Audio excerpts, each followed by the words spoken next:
महंगा हैला mobile recharge, ग्राहकों को झटका देला टेलीकॉम कंपनी। एणिकी रिचार्ज कले देबाकू पड़िबो अधिक टंका।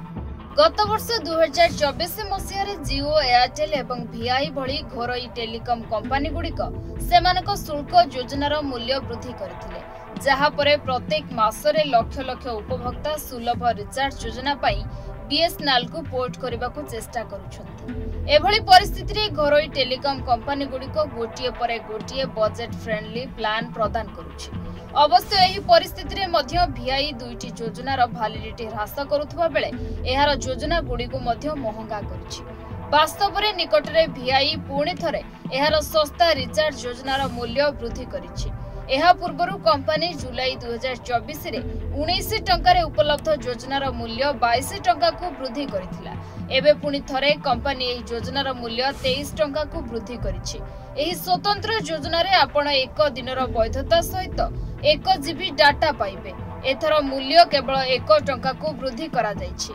अवश्य यह देखा जाउछि जे कंपनी ग्राहकों को सर्वनिम्न 26 टंका डाटा भाउचर को स्थानांतर करबा को चाहुछि, जहा एक दिनर वैधता सहित 1.5 जीबी डाटा प्रदान करुछि।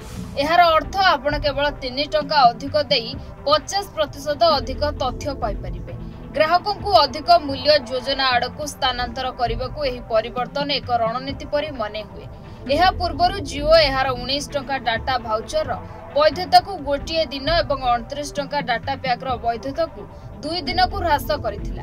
जुलाई 2024 परठारु एहा प्रथम थर नुहे जे वीआई एहार रिचार्ज योजना गुड़िकर लाभ रे परिवर्तन करिछि। किछि समय पूर्वरु कंपनी एहार दुईटी लोकप्रिय प्रीपेड योजनार लाभ ह्रास करिथिला। उदाहरण स्वरूप 299 टंका योजना, जहा पूर्वरु असीमित कॉल एवं दैनिक तथ्य सहित 48 दिनर वैधता प्रदान करिथिला, वर्तमान केवल 40 दिनर वैधता सहित आसीछि। केवल एतिकी नुहे, कंपनी 479 टंका मूल्यर दीर्घकालीन योजनार वैधता को 56 दिनरु 48 दिन को ह्रास करिछि एवं डाटा 1.5 जीबी रु 1 जीबी को ह्रास करिछि। Bureau report, deadline Odisha.